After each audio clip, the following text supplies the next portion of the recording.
Listen up. That reported whistleblower complaint, the White House then released this document, the notes of that call, proving that, in fact, that's exactly what the president had done. The whistleblower was right.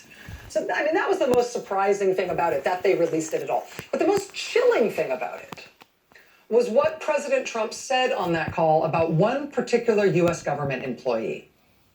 While he was speaking with his foreign leader, seeking help on his reelection effort, sort of apropos of nothing, the president brought up a senior State Department official whom he had just fired, whom he had just recalled as ambassador to that foreign country.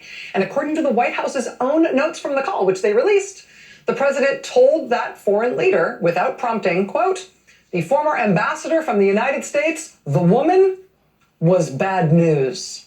He then told the Ukrainian president, quote, "Well, she's going to go through some things." That was chilling. In fact, that ambassador, that woman, as the president puts it, Marie Yovanovitch, a 33-year veteran of the U.S. State Department, is now going through some things. We're starting to realize she may have been the wrong person to mess with here, though. At least the way she comported herself in the midst of this impeachment proceeding today is anything to go by. I mean, God forbid you or I ever find ourselves in this kind of circumstance, with this kind of pressure on us, with this kind of incredible power arrayed against us, and with stakes this high, right?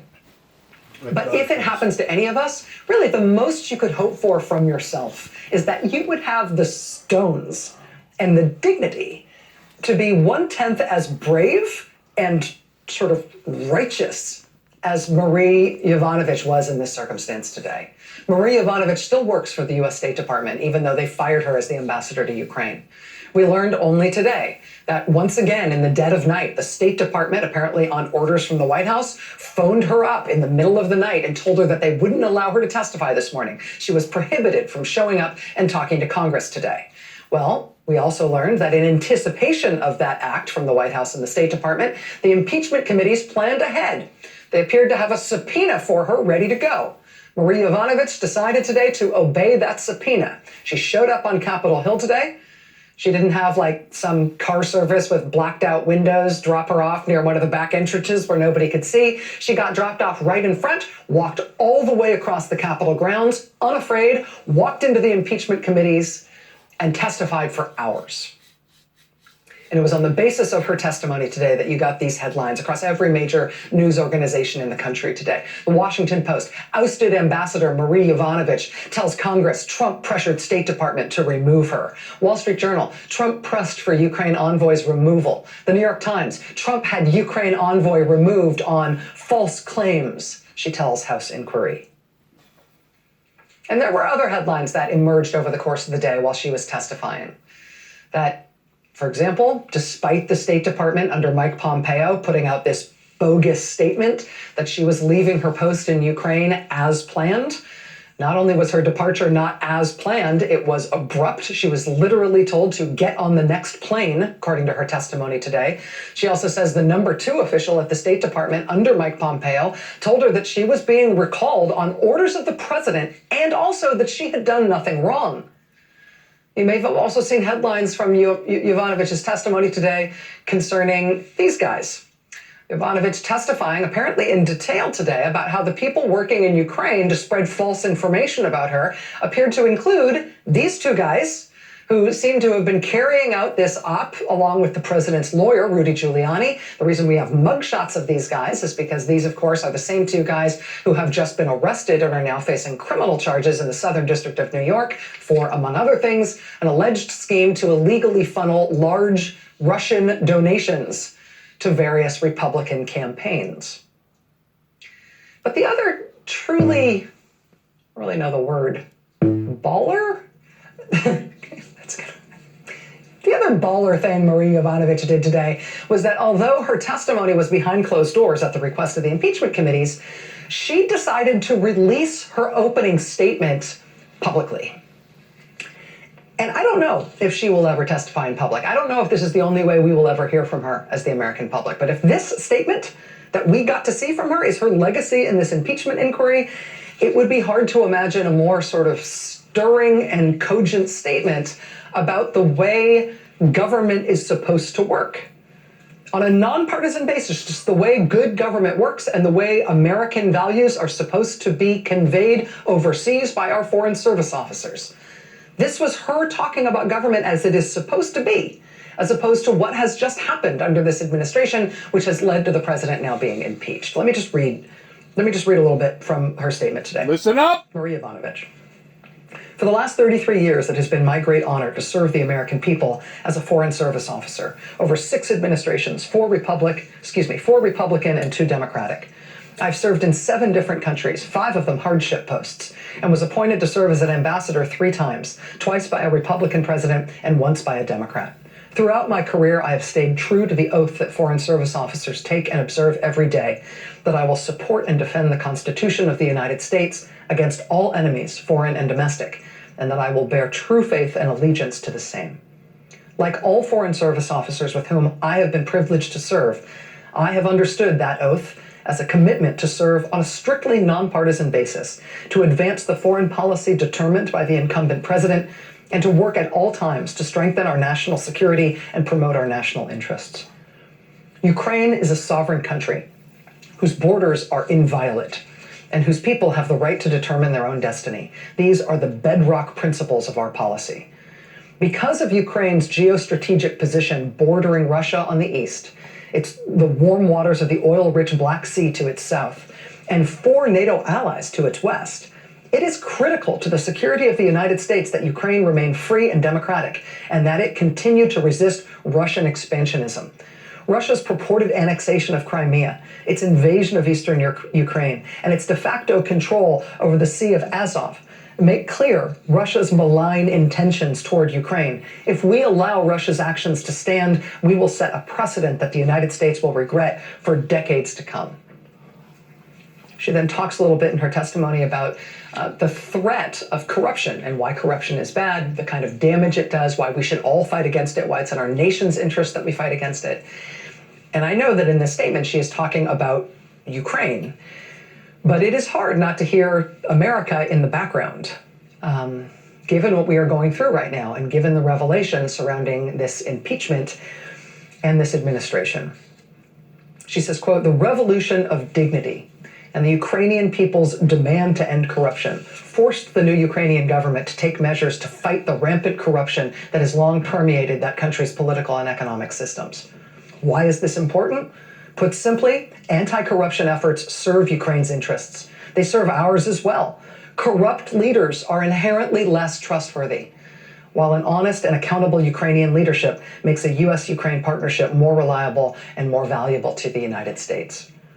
A level playing field in this strategically located country, one with a European landmass exceeded only by Russia and one of the largest populations in Europe, creates an environment in which U.S. business can more easily trade, invest, and profit. Corruption is a security issue as well, because corrupt officials are vulnerable to Moscow. In short, it's in our national security interest to help Ukraine transform into a country where the rule of law governs and corruption is held in check. To be clear, she says, Ukraine is filled with many citizens and officials who want the very things we've always said we want for our own country.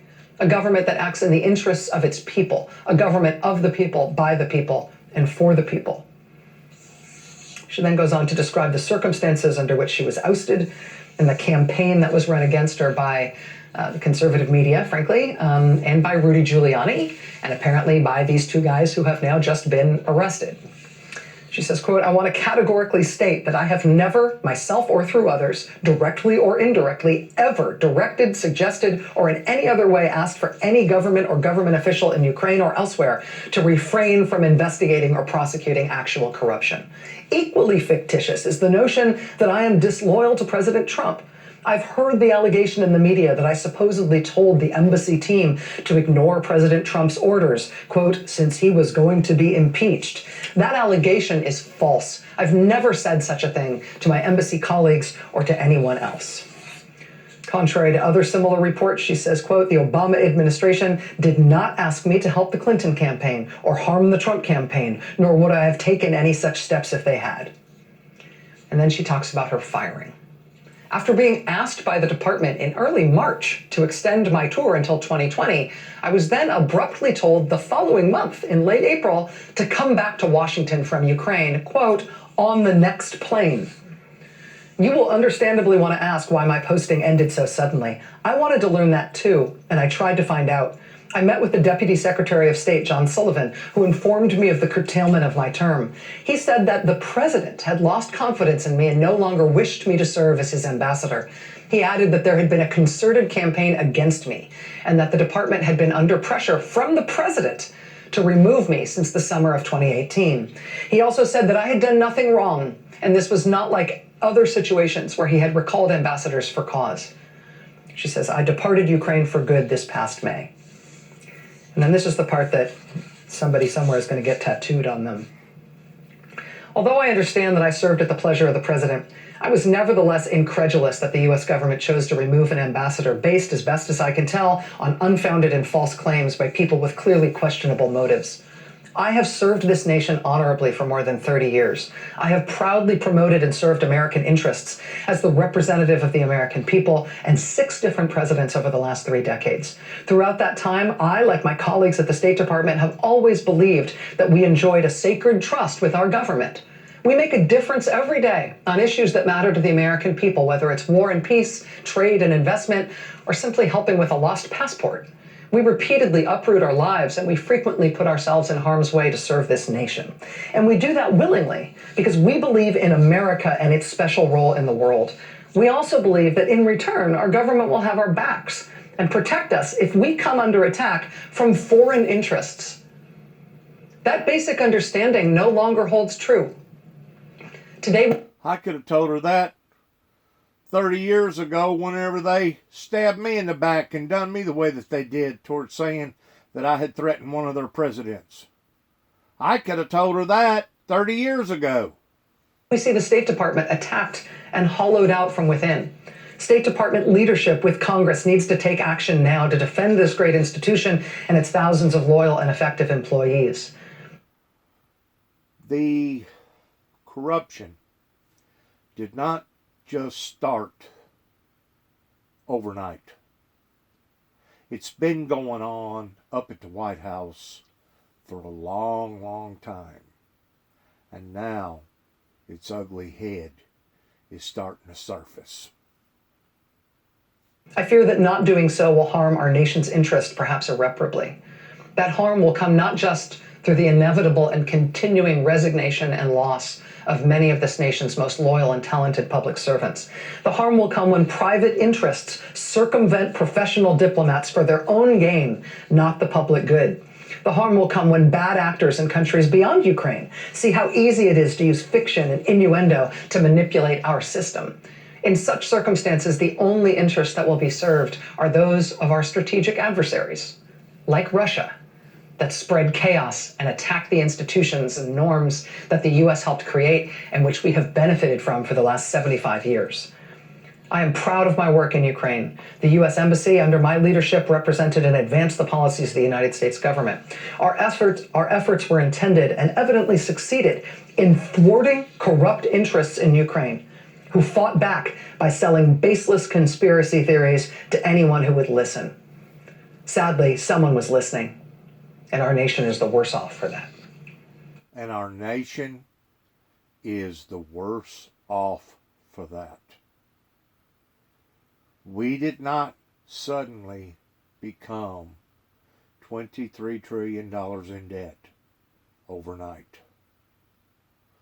Something has went wrong with the very fundamentals of our political parties that goes back to 1988, whenever Ronald Reagan was pushed back into a corner and his wife Nancy was basically calling all the shots because they claim that Ronald Reagan had the beginning phases of dementia. I personally think that there was something else that was going on up at the White House towards a group of people that acted like that they was promoting peace, but in reality was nothing more than a bunch of warmongers that went to war during Desert Storm and Desert Shield, that stirred up those people over there, and instead of bringing stability and peace to that region, the effects for the past 30 years has had the very, very opposite. This is just about as serious as I can think of, other than catching people that was unloyal to the American government during the Civil War. This is just about as serious can get, pertaining to high-ranking officials. And it's not just Donald Trump. They're wanting to point their finger at Donald Trump like it's all Donald Trump, in which part of it is. Part of it is. But there's other parts to this puzzle too as well. There has been a master plan to put us where we are right now towards a nation in peril. And that master plan began with the upper epauleage pertaining to high-ranking officials right here in the USA. In other words, the fox that was at the gate got in the chicken coop 30 years ago. And now we're seeing the developments of all this that is unfolding, that if we don't watch is going to escalate into something nightmarish, that it's going to be absolutely sickening. And some of the first people that need to be called on the carpet is Dick Cheney, young Bush, and others that played parts in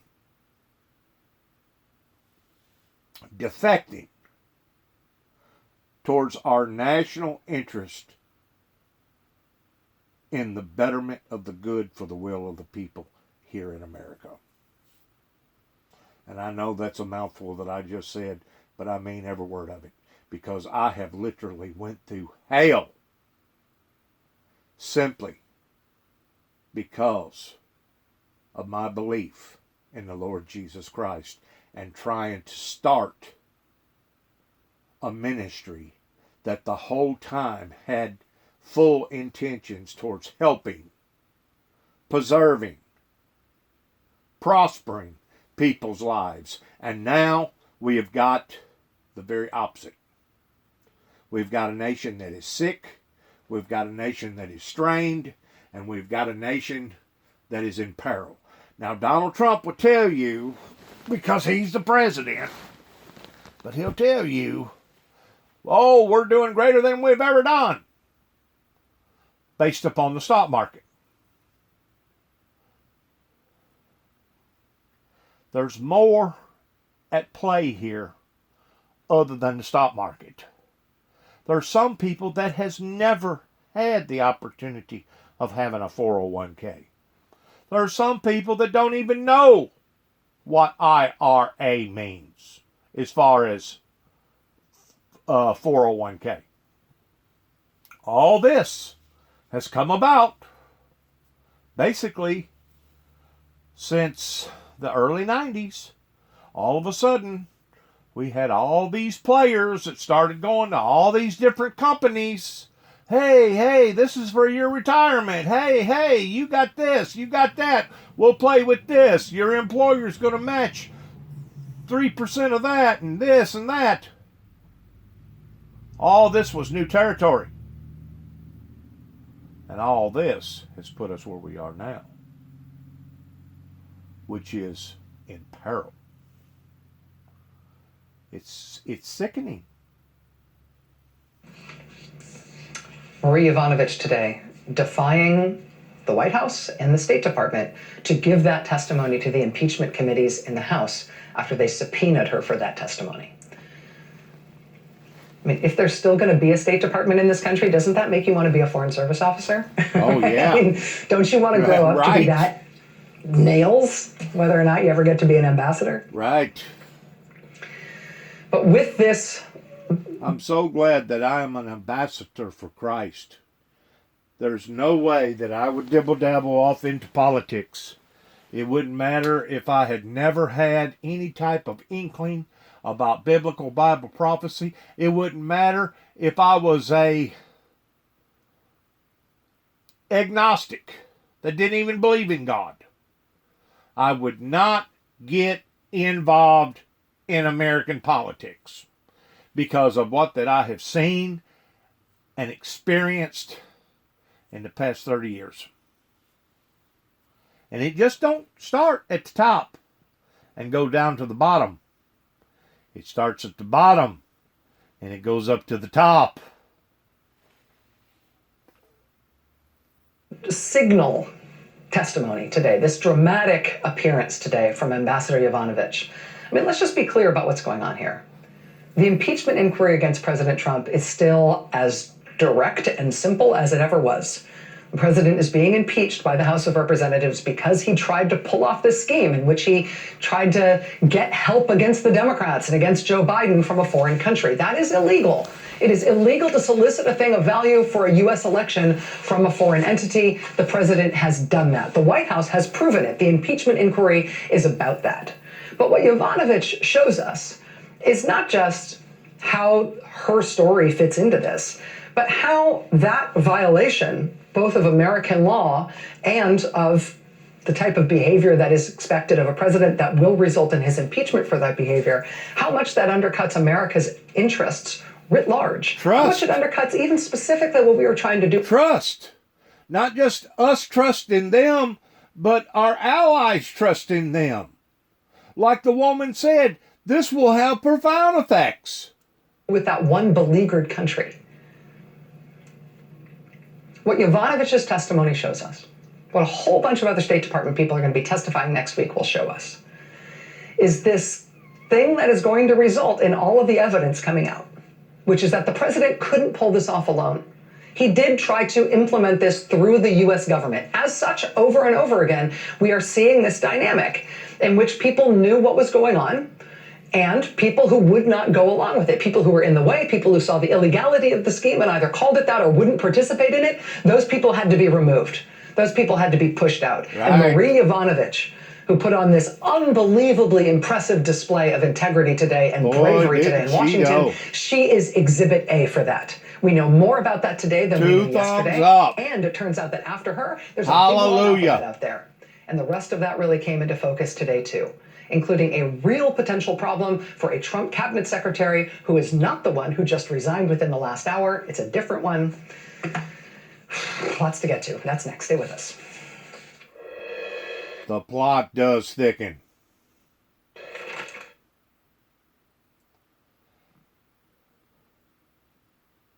Smelt the rat in that wood pile. She testified about President Trump ordering her removal as ambassador, reportedly because of her insistence that any requests to the Ukrainians for investigations or any other thing having to do with law enforcement, those should be handled under proper channels. There is a proper and legal way for governments to work together on law enforcement issues. Right. That is reportedly what Marie Yovanovitch insisted on when it came to Ukraine. Right. That, of course, would not do for the type of scheme the president was trying to pull off with the help of his lawyer, Rudy Giuliani, and a couple of guys who were just arrested the other night at Dulles Airport trying to flee the country. When Marie Yovanovitch resisted the idea that what they were requesting should be handled sort of off the books and unofficially, she was taken out of her job. And we learned today that was on the president's orders. Of course, we now know that within days of her get out on the next plane departure from Ukraine, which was demanded by President Trump and apparently carried out by Mike Pompeo within days of her departure from Ukraine. You may recall Rudy Giuliani, within days, was on television bragging about how he personally was now headed off to Ukraine to go get some investigations started, Right. which he hoped would be, quote, helpful to my client. Right. Giuliani made that announcement on TV that he was heading off to go get some investigations cooking that would help Trump. Right. That was within days of Yovanovitch being told to get out of Ukraine by President Trump and Mike Pompeo. We know that Giuliani essentially moved in on the Ukraine embassy as if he were a U.S. government employee to try to enact this scheme in Ukraine alongside the guys who were just arrested this week when their indictment was unsealed. And alongside a different U.S. ambassador, Gordon Sondland, who was sort of detailed to this project alongside Giuliani.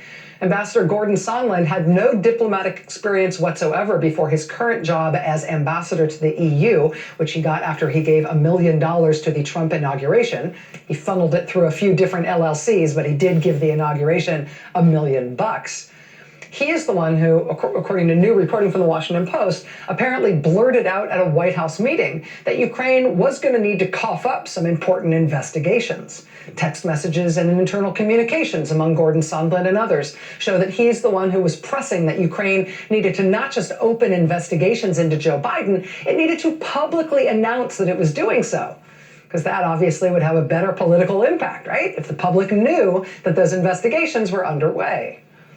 He's also the Trump administration official who, according to Republican Senator Ron Johnson, told him directly that President Trump had a quid pro quo going with Ukraine here, in which their military aid would be contingent on them launching those politically salient investigations that the Trump administration and the president himself were demanding.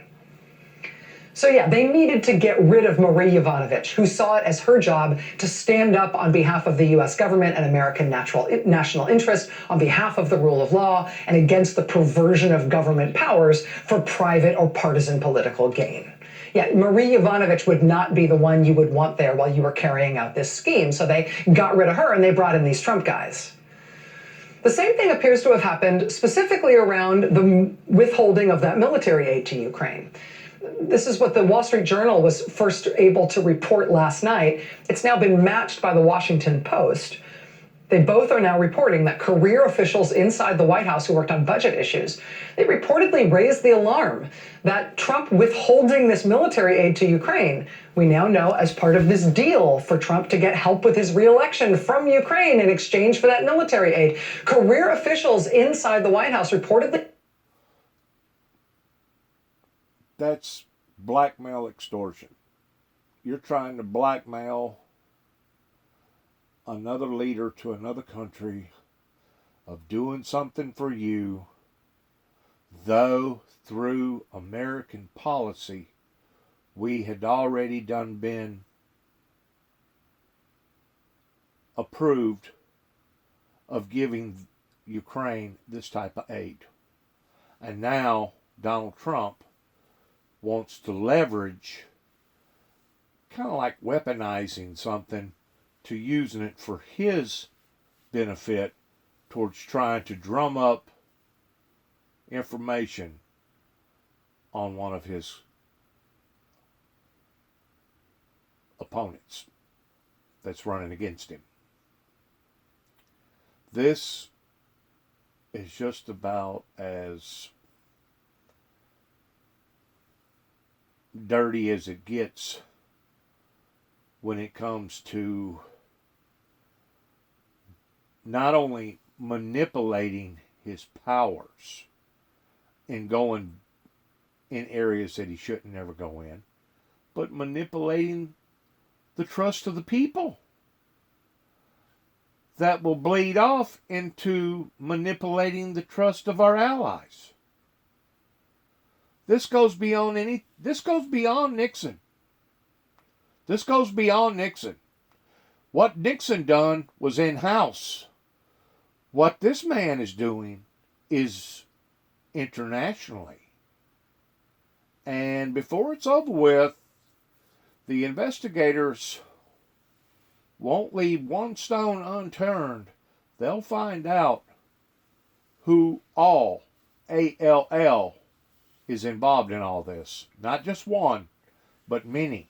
Like I've said before, and I'll say again, he had a good strategy towards coming into the political arena, towards going to drain the swamp, going to drain the swamp, going to drain the swamp.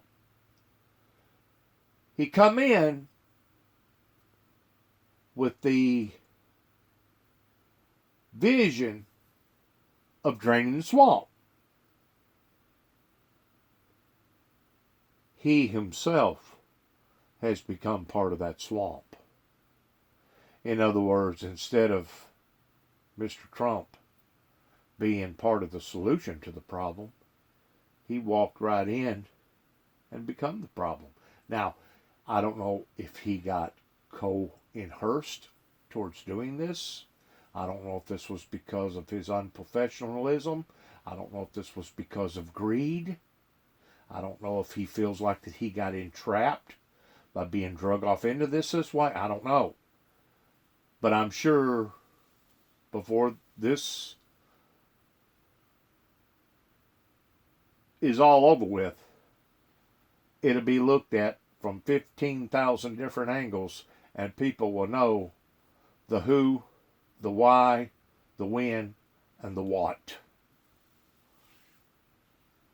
Especially whenever it comes to all of our reputations hanging in the limb off of this man. It's sad. Nancy Pelosi, she said it up front that this is not a rejoicing time for Americans. This is actually a time of remorse, of looking at this in the eyes of sadness, the eyes of pity. Please, please have mercy on us, O Lord. Please. It raised the alarm that withholding that military aid was illegal. We now know from the Wall Street Journal and the Washington Post that in response to those expressed concerns by career White House officials, the White House took responsibility for the handling of those military funds away from those career officials, and they instead brought in a guy who was a Trump guy, who had been the executive director of the Wisconsin Republican Party. And they put him in charge instead of arguably illegally withholding those military funds. Yahoo News advances this story further today with a report that the Pentagon, quote, went so far as to conduct its own legal analysis of the military aid being withheld, quote, determining that the holds were illegal. Quote, a government official confirmed that such an analysis took place. So did several Capitol Hill staffers. They all described the conclusion of that analysis in similar terms, which is that it was illegal for President Trump to be withholding that money. And if you're trying to do something illegal, of course, you want your own guy in there to be put in charge of that illegal thing you're trying to do. It was unethical. That was the thing that I brought out on the very beginning. Whenever he basically self-incriminated himself on TV by saying the stuff that he said. And of course, Rudy Giuliani contradicted himself 2 or 3 different times, and now they've caught these other people, so yeah, the plot thickens. So the career folks, the actual public servants, would no longer be in the way. So we see that happen with the ambassador to Ukraine, with Yovanovitch, essentially being pushed out, recalled abruptly because she won't play ball, and they put in the guys from Trump world who will play ball. We see that happening in the White House, right? With the military aid illegally being withheld, well, the people who know that's illegal, they gotta go. Let's put in our own guy. He'll play ball. Even on the corrupt side deal that these guys were apparently trying to do, alongside the effort to illegally enlist a foreign government in helping Trump get reelected, I mean, when these guys who were working with Giuliani on that deal, these guys who have now been arrested, were reportedly running this side hustle in which they were trying to get the leadership changed at the biggest natural gas company in Ukraine, even in that instance, on the side hustle, they still wanted to install their own guys who would hook them up with contracts from the biggest natural gas company in Ukraine. I mean, from the federal indictment of these guys, we know that when they made a more than $300,000 illegal donation to the biggest pro-Trump super PAC, they arranged the paperwork so it would look like that donation was from a natural gas company that they invented. It's kind of a weird part of the indictment. Why would they invent a fake natural gas company to make this donation rather than doing it in their own names? For a smokescreen. Well, that fake natural gas company they invented, that may be connected to the fact that they were also running a side hustle where they were trying to take over and put their own people in charge of the biggest natural gas company in Ukraine. In other words, they was double dipping. They was double dipping, looking out for their own interest. Why does people take their money and hide it in Swiss bank accounts? Because they want that money to be untraceable towards their profits. This is an old game being played by new people that are now coming in check. And again, in that side hustle, the same pattern holds, right? Whatever purpose these guys had in mind for whatever they wanted to do with that company, right? You'd want to get the real people out of the way, right? You'd want to get the people who are actually doing the work, who might be in the way of your scheme, who might be alarmed by your scheme. You want to get them out of your way. NBC News has a really fascinating long report on that part of the scheme today, in which they note that these guys who were working with Giuliani, who were trying to take over this natural gas company, what they were trying to do was push out the existing CEO of that natural gas company in favor of somebody else who they wanted to install. The guy who they were trying to push out was someone who, quote, had won high praise from U.S. and European officials for his anti-corruption efforts. Oh, God. Right. We are starting to see how this goes. It's like a masterclass. If you're running a very big corruption scheme, you have to get the anti-corruption people out of the way. You have to get the not corrupt people out of the way. You have to get the people with integrity who know what's illegal out of the way. Right. You got to get the ambassador fired. You got to get the White House employees who handled the disbursement of military aid pushed out. Right. You got to get the CEO of the company who's there to make sure it's not corrupt. Right? You got to get all of those folks out so you can instead install your own people and operate this scheme. The problem with all of this from tip to tail is that those human beings who you have to push out, they are people of integrity. The upstanding executives and the officials and the technocratic people and the anti-corruption folks, the people who are there to do a legitimate above-board job. The whistleblowers. Those people, when you push them out, they turn into witnesses for what you did. Right. They're alive. They can talk. Right. They might even defy your orders not to talk. In behavior we saw modeled by career Foreign Service officer Marie Yovanovitch today, they will defy orders from the White House not to speak, and they will respond to a congressional subpoena to turn over to congressional oversight committees what they know. Absolutely. Now, one of the people for whom this is very bad news is the Secretary of Energy, Rick Perry. He appears to have connections to that effort to replace the leadership at that Ukrainian natural gas company, right? To replace the people who were there, including the vaunted anti-corruption guy who was CEO, to replace that guy and others with people who are more to the liking of Rudy Giuliani's now jailed henchmen. Secretary Perry appears to have been caught up in that. He has now been subpoenaed personally. It should be noted he has also said that his department will cooperate fully with the impeachment investigation.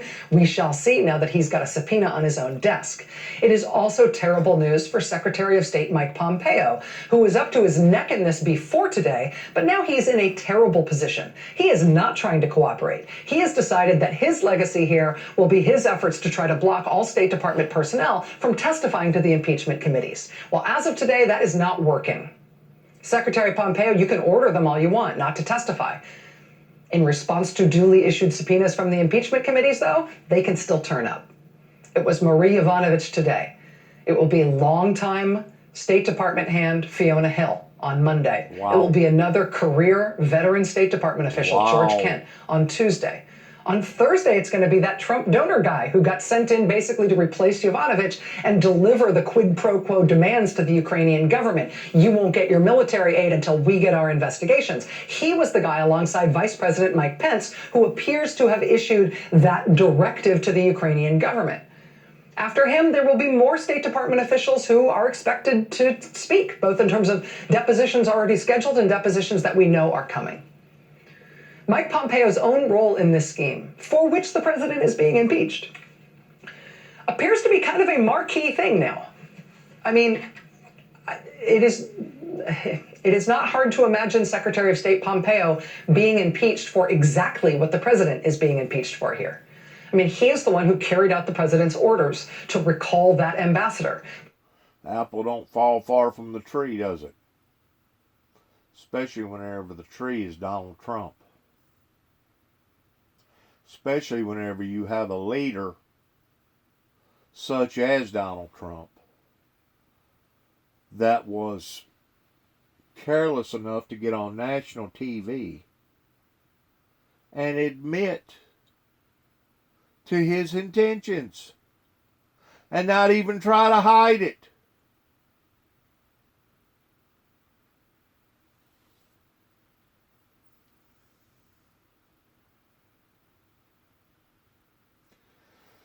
This is sad. This is worse than Nixon. I knew God had showed me that this was going to occur. I basically predicted this back about a year or so ago. And I foreseen, looking through the tea leaves or whatever that they want to call them, that this was going to happen. And sure enough, it's unfolding just exactly how God had showed me that it was going to occur. I just didn't realize the depth of it. God.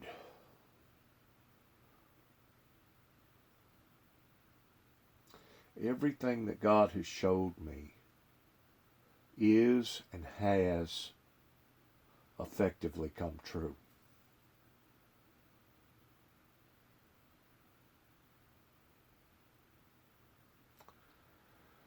God have mercy on us all. And good luck to all of us. Which is apparently part of this scheme to clear the way for what Trump was trying to do with Ukraine. Pompeo's State Department, apparently up to the level of the number 2 guy in the department, was aware that Yovanovitch had done nothing wrong. Pompeo's State Department put out this false statement that she was returning from Ukraine as planned, when in fact, as they knew, she was being recalled early because the president demanded it.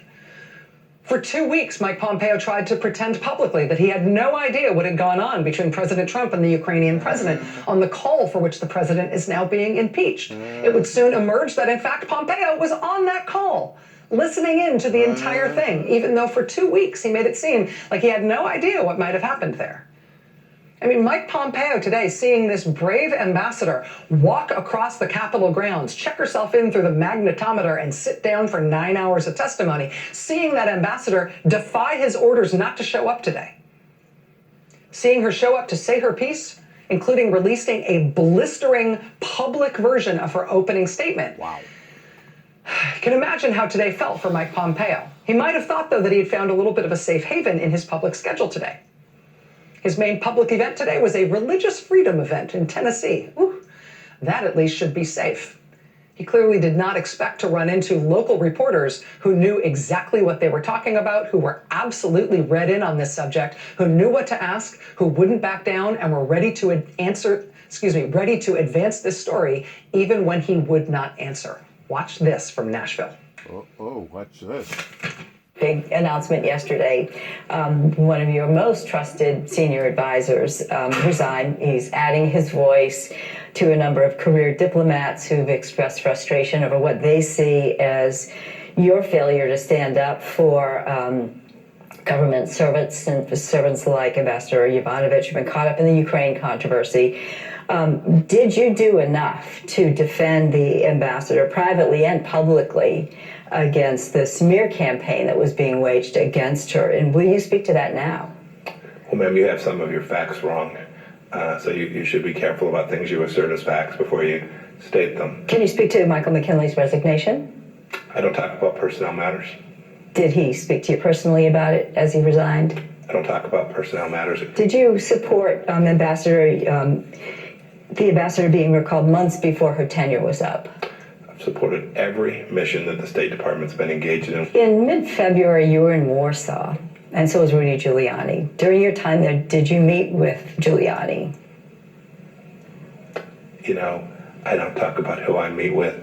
I went to Warsaw for a particular purpose. So you're not going to say whether you met with him? So when I was in Warsaw, I had a singular focus.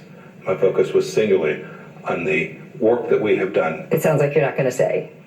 When I was in Warsaw, we were working diligently to accomplish the mission. Text messages show that diplomats under your authority told the Ukrainians that a good relationship with President Trump was only possible if they investigated his political opponent and theories about what happened in 2016. Were you aware that this was happening? You know, again, you've got your facts wrong.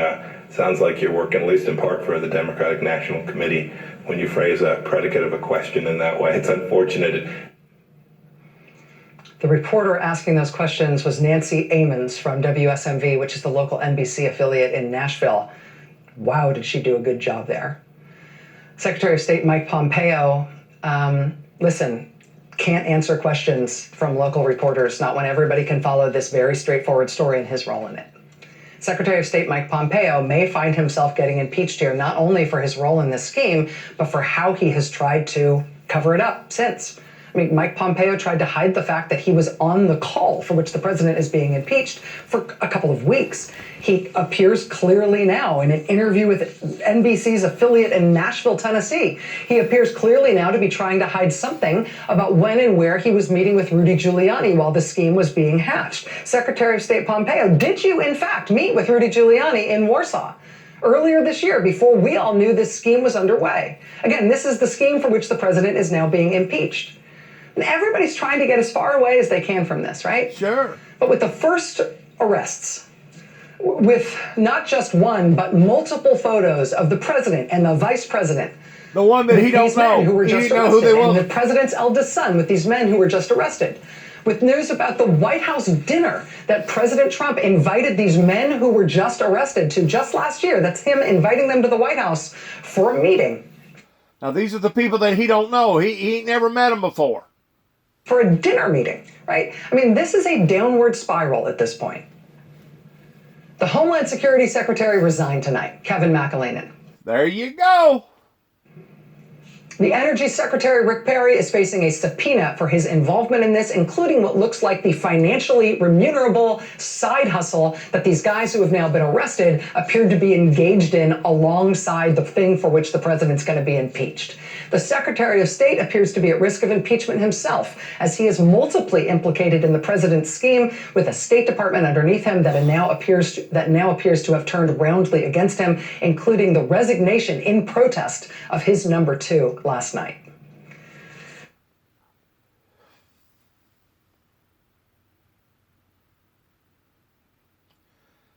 It's sickening.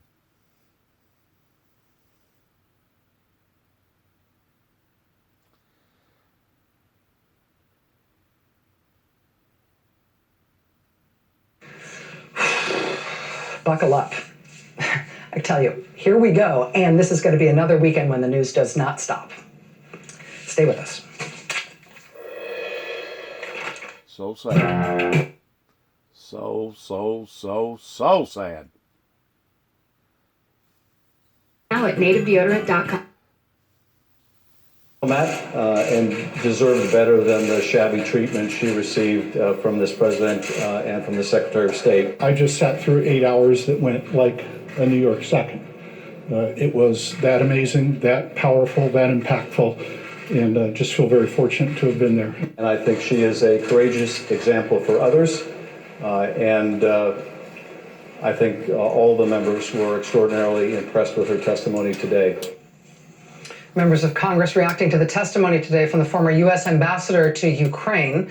If nothing else, her testimony today appears from the outside to have been thorough. She emerged from that closed-door deposition today after 9+ hours. She didn't get out until 7:40 p.m. Eastern Time. Joining us now is Congressman Tom Malinowski, who attended this deposition today. Before his election to Congress last year, he served as an Assistant Secretary of State, the culmination of a long career in both the State Department and the National Security Council. Look like the house of cards is falling. Well, sir, thank you so much for making time tonight. I know it's been a long day. Thank you so much. I was struck by what Congressman Heck there said about how it was 8 hours that went like a New York second. He seemed moved by the testimony. How would you describe the testimony today? I agree. You know, we spent 9 hours with a diplomat, a patriot of tremendous courage and integrity, who answered questions honestly, thoroughly, and who set an example today that not only should you obey a legally binding subpoena, but you can. You can be a career civil servant or foreign service officer, and despite the president's efforts to deny you the opportunity, to compel you to not testify to Congress, you can. Do you believe And that did. she's at risk of retaliation or firing within the State Department because of her decision today to obey this Probably. subpoena? I know that the State Department, reportedly on orders from the White House, told her not to come when she got the subpoena. She did. Are you worried for her career, for her future? She'd better not be at risk. What she did was to follow the rule of law, and she set an example for everybody else in doing so. And you know, Secretary Pompeo has a decision to make. Right now, he is showing that he either will not or perhaps cannot defend his employees, his institution. And if he can't defend his employees and institution, he has no business being where he is. After your career at the State Department, sir, including serving as an Assistant Secretary of State, I wanted to talk to you tonight if I could get you, in part. I do believe they call that, the Southern term is being in between a hard place and a rock. For reaction to the news that Mr. McKinley at the State Department has resigned essentially in protest of Secretary Pompeo's inability to stand up for career Foreign Service officers and other people who have been caught up in this, including Ambassador Yovanovitch. Obviously, that struck me as an important resignation, the kind of thing we have not seen very often during this administration for all of its controversies. What was your reaction to that? Well, he's someone I know and worked with when he was ambassador to Afghanistan. He is a model career public servant. I haven't spoken to him, but this is a widespread concern in the State Department that the secretary either will not or cannot defend them. And you know, it's not just about defending our employees, it's about defending our interests. Every single person at the State Department, up to and including Secretary Pompeo, is living under the tweet of Damocles. They can't do anything, they can't say anything for fear that the next morning there will be something from the president that undercuts them. And so they are frozen, they are paralyzed. And you know, we're seeing it play out in the Turkey-Syria situation. We're seeing it play out when perhaps even the secretary wanted to defend Ambassador Yovanovitch, but felt that the next day Trump could tweet something out, throwing her under the bus and him under the bus. You cannot run our diplomacy in this way. It reminds me of the movie Pale Rider with Clint Eastwood in it. During the front end of the movie, they was digging for gold, and they found a big hunk of gold. And there was the mean guy that wanted to buy everybody out so that they would all leave. The panhandlers would leave. That way the rich guy would be able to go in there and strip mine the whole mountain and destroy the whole mountain, and made a good offer to everyone in there. But one of them spoke up against it and said, if we sell out this time, what will be the price of our integrity next time if we sell out this time? And of course they all chose to fight, and because Clint Eastwood put up such a good fight, the panhandlers won in that dilemma that was going on in the movie. It kind of reminds me of that. You know, what will be the price of our integrity next time if certain people are willing to sell out this time? There has to be a red line in the sand towards how far people will go in jeopardizing the relationship with the American people pertaining to trust. And I do believe this will be the defining moment of Mr. Trump's presidency. Do you believe that Secretary of State Pompeo is himself at risk of impeachment because of the way that he has Absolutely. been involved in this scheme that the president is being impeached for now, and because of his behavior since? Look, I think his behavior is shameful. I don't think we are out to impeach the Trump administration. We are looking at the conduct of the President of the United States. He Right. is responsible for everything that we are talking about today, and it is our highest constitutional duty to hold him responsible because there is no other institution that can do so. The buck stops at his desk. And I believe there was another president that said the same thing. It may have been Reagan that said, the buck stops here at my desk.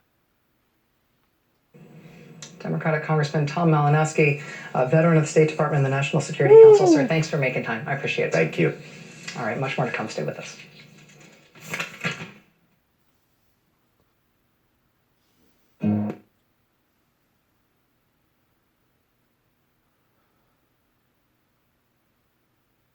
Any of its ingredients. Trump filed his first financial disclosure report as president in 2017. It turns out he left a little thing off. The president left off that disclosure form any mention of his own role in the illegal campaign finance scheme that had sent his former personal attorney to federal prison. A scheme for which the president was designated Individual 1 by federal prosecutors, who said explicitly that he directed the commission of that felony. He was financially involved in that crime. Federal prosecutors say he directed its commission, but he left off his financial disclosure form any reference to his financial connection to that. Just, I'm sure it was an oversight. Him leaving off that reference to his involvement in that felony and later correcting it to add reference to his financial involvement in that felony, that led the Oversight Committee in Congress to maybe want to have a look at more of the information underlying the president's financial disclosures. I mean, you tend to get a closer look once you're shown to have left a little bit out that might have been politically inconvenient for yourself, right? The committee also decided they wanted to look into whether the financial disclosure process itself should maybe be more rigorous now that we have presidents who have shown a propensity to not include the stuff that is related to their involvement in felonies, right? That initial financial disclosure debacle, that is actually the very simple history behind what was a body blow legal ruling against President Trump at the federal appeals court level in Washington, D.C. today. And what the New York Times calls, quote, the first test at the appeals court level of the Trump legal team's sweeping challenges to the constitutional authority of Congress to conduct oversight of his activities. In that first test at the appeals court level today, the president lost badly. Quote, the district court granted summary judgment in favor of the committee, and we affirm, contrary to the president's arguments, the committee possesses authority under both the House rules and the Constitution to issue the subpoena, and Mazars must comply. That was a 2-1 ruling against President Trump and his legal team at the federal appeals court level. Wow. Today was actually a terrible day for President Trump in court on everything. His wall got blocked in court today.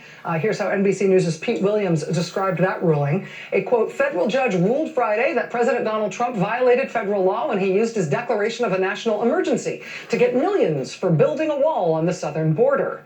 Trump also today lost in 3 other federal courts in 3 different states where judges blocked his attempt to overhaul immigration policy so only immigrants with lots of money will be allowed in. This is the so-called public charge rule. Trump lost his wall today. He also lost on that immigration change today, too, 3 times over. And none of those rulings I just described today are about impeachment directly, but on the taxes one, This appeals court one, the president has a couple of really big problems now here. I mean, separate and apart from getting one step closer to having to hand over his taxes, which he seems desperate to not do. I mean, he's lost all of the federal cases in which he has argued that he doesn't have to hand them over. He's lost all of those at the district level so far. Now he's lost his first one at the appeals level as well. He'll presumably try the Supreme Court eventually, but this has just not gone well for him. And even today, it was 2 judges that voted essentially against the president and 1 Trump-appointed judge who voted in his favor today. She lost. But even her dissent today was terrible for the president. In her dissent today, she said the subpoena should be quashed. The Oversight Committee is not within its right to demand Trump's financial records. But the reason she said the committee can't get those financial records is because the proper way to get them would be through impeachment proceedings. Quote, impeachment provides the exclusive method for Congress to investigate accusations of illegal conduct by impeachable officials, particularly with the aid of compulsory process. Throughout our history, Congress, the president, and the courts have recognized the gravity and accountability that follow impeachment. Presidents since George Washington have declined demands to produce documents for legislative purposes while acknowledging that the same request pursuant to the impeachment power might be treated differently. So this is the judge, the Trump-appointed judge, who voted Trump's way today in that 2-1 ruling against him. Even in dissent, she's making clear, hey, listen, now, if you're in impeachment proceedings, they can definitely compel documents and testimony and witnesses. I mean, hey, Congress, if you really want to do that, you should try impeaching this guy. Because if you're impeaching him, you're going to get everything you want from him. That's the dissent that went Trump's way today. I mean, even when things go badly for this president in court, the closer you look at it, the worse it is. And we have just the person to talk to about the president's very bad day in court joining us next. Joining us now is Neil Katyal, who served as acting Solicitor General in the Obama administration. Neil, Mr. Katyal, it's great to see you. Thanks for joining us tonight. Great to see you. So lawyers for the president have been trying to shield him from investigation by Congress, trying to say that Congress has no right to do that, trying to block access to his financial records. It is my sense that he is losing all of these cases, but that today's loss might be a bigger deal.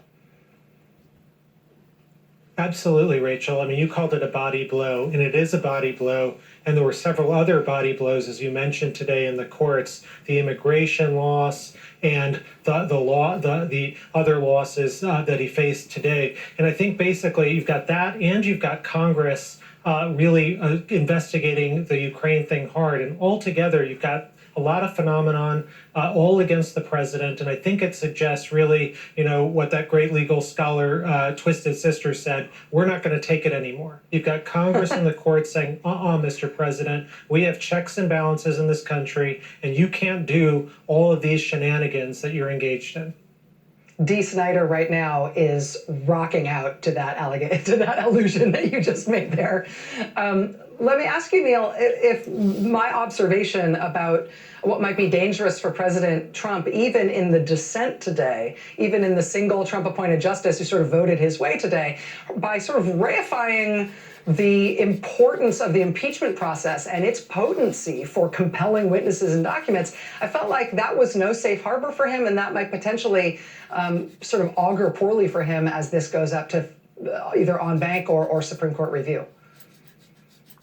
You're 100% on it, Rachel. So, I mean, there's 2 problems that I think Trump has with the dissent. Number one is this dissent by Judge Rao is not really worth the paper it's printed on. It's unconvincing. And to the extent that he had hoped for some sort of rationale that would buy him traction in the U.S. Supreme Court, I don't think he got it today. So that's problem number one. And then problem number 2 is, to the extent she identified a problem, it was just a paper problem, that Congress hadn't used the magic word impeachment. But of course, we all know Congress is heading toward using exactly that magic word. And so you're exactly right in saying that even the dissent gives the Democrats basically everything they want. And that's how it should be in our constitutional system. I mean, the president is asserting preposterous arguments that he can't be indicted, he can't be investigated because he's sitting president. And now he's saying in this 8-page letter this week by his White House counsel, he can't even be impeached. Well, the only person in our history that's ever been like that is King George III, and that's what our revolution was against. So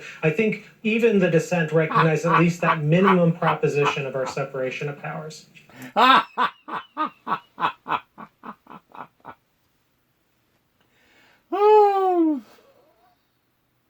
I know I'm laughing to keep from crying, but the way he put that. Lord, Lord.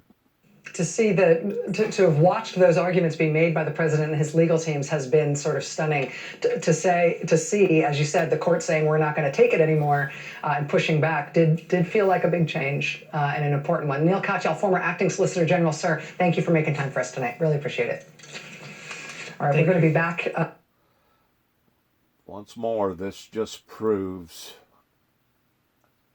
that you're dealing with somebody, as Hillary Clinton said, an illegitimate president. Somebody that I think is not playing with a full deck. He's gone AWOL. Especially whenever it comes to the variations of his authority. I mean, Donald Trump, I really think that Donald Trump thinks that he is the government. He don't think that he's the president of a government. He thinks he is the government. And, you know, I've heard other psychologists and psychiatrists get on TV and say, yeah, Donald Trump is a notched or whatever you want to call it. I can't even repeat the word right now, pertaining to somebody that's conceited. Why, he goes way beyond that. He's got some really dark issues whenever it comes to him becoming president and not reading the fine print towards what he can and cannot do and what he should and shouldn't do. I don't think he read none of the fine print. That may be the problem. You know, whenever you go into a contract or an agreement, it's wise to read the fine print. We're going to be back with some breaking news. We'll be right back. Some more breaking news? There's more news? Today there's more news? Last couple of minutes since we have been on the air, we've just got a new report from the New York Times. Looked at it in one way, this is our fourth report, I think, that the president's attorney, Rudy Giuliani, is under some kind of criminal investigation for his work in Ukraine. CNN was first to report that, and ABC and Bloomberg had similar reports. All of those reports have tied the reported investigation into Giuliani to the arrest and indictments yesterday of these two people he's been working with. They were arrested on campaign finance related charges. But the Times tonight adds a new wrinkle. The headline is Giuliani is said to be under investigation for Ukraine work, but then the description is specific. Prosecutors are investigating whether the president's lawyer broke laws meant to prevent covert foreign influence on the government. That would imply that Rudy Giuliani is under investigation, not necessarily or in addition to campaign finance related charges, but also for lobbying laws and potentially foreign agent laws when it comes to this work he's been doing in Ukraine. If the news is still pouring in this late on a Friday night, I'm telling you, this weekend is going to be like the last couple of weekends. No rest for the wicked. That does rest tonight, at least for now. See you again soon. Now it's time for the last word. Ari Melber is in for Lawrence tonight. Good evening, Ari. Good evening. I thought it was no rest for the weary. Rachel, one question before you go. Also lovely to see you in my hometown of Seattle. I hope everyone is treating you great. You look at this, and one line that jumps out in this brand new New York Times story is it says, Mr. Giuliani finds himself under scrutiny from the same U.S. Attorney's Office he led in the 1980s, where he rose to prominence as a, quote, tough-on-crime prosecutor. And as you just pointed out, it appears that there's more than one statute that he's up against. And so I guess the question becomes, given that great knowledge, is that something he probably completely disregarded or hurts him because he ought to know better? Well, I mean, I think people who have followed Rudy Giuliani's career have seen it as a sort of bifurcated or trifurcated thing, that when he was New York prosecutor and New York mayor, you could sort of define him in one way and see his actions if you didn't agree with them, or if you did, they were at least rationally connected. Then he went through the period in which he became a national Republican political figure, and now he's this new thing. And there doesn't seem to be much of a connection between his behavior now and his life starting as a prosecutor. I don't know. I mean, this is a very dramatic turn in his biography, but it almost seems like the obvious next step in this impeachment inquiry. If the guys he was working with have been arrested now on conspiracy charges, and if he has been admitting publicly that he's been doing work in Ukraine to try to, I mean, he's walked and talked himself into this. It will be remarkable to see the former U.S. attorney from the Southern District of New York get indicted by the Southern District of New York, but it does feel like that's where we're going. Yeah, if that's what happens, it's extraordinary. You mentioned Michael Schmidt breaking this story. I'm lucky to say we have him live phoning in this hour, which I know you didn't know yet because we just figured that out. Rachel, I know you've had a very long and busy week, and I know you're busy out there. Everyone should check out the book and have a great time in Seattle. Thanks a lot. I appreciate it. Absolutely. Have a great weekend. It is Friday night. There is this breaking news out of the White House, which is topping. Washington State is a beautiful state. What has been a busy day of surprises in the impeachment inquiry of President Trump, what Rachel was just mentioning and what we're going to report on with this New York Times story crossing the wire here late Friday night. So we have all of that, but this whole day really began with the live drama of whether the former ambassador to Ukraine would testify before these House committees today. Marie Yovanovitch did show up, flanked by her attorney, and tonight we'll report on what she said, including why the Trump administration tried and, yes, failed to silence her. This week also just ended today, late in the afternoon, with live drama on Fox News, the surprise announcement from Shepard Smith that after 23 years today was his last show. Smith saying he asked to leave, but his departure comes after this public feud with Tucker Carlson and with Donald Trump himself attacking the same network over at least some of their coverage. Then Trump was shouting out certain anchors by name, not Smith, at his first rally since the whole Ukraine scandal broke. Now, Gabe Sherman, who's a deeply sourced journalist inside looking at Fox News, he's here tonight with his reporting on that, including the questions about the timing with Attorney General Barr meeting the head of the entire Fox News corporate parent on Wednesday.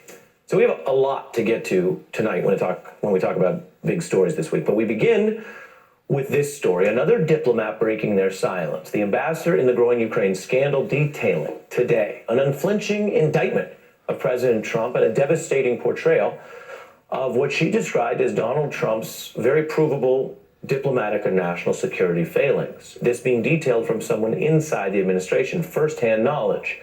Marie Yovanovitch is the former ambassador to Ukraine, and you saw her there today, walking in to give a deposition to these House impeachment investigators for what turned out to be a very detailed, over 9-hour session, a deposition the Trump administration tried and failed to block.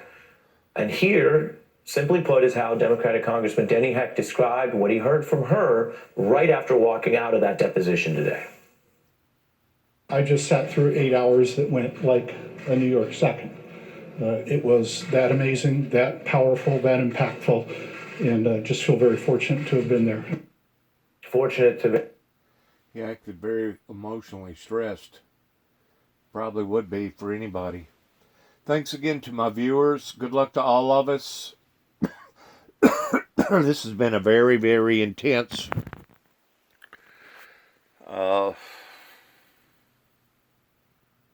moment in history. Good luck to all of us. Shalom.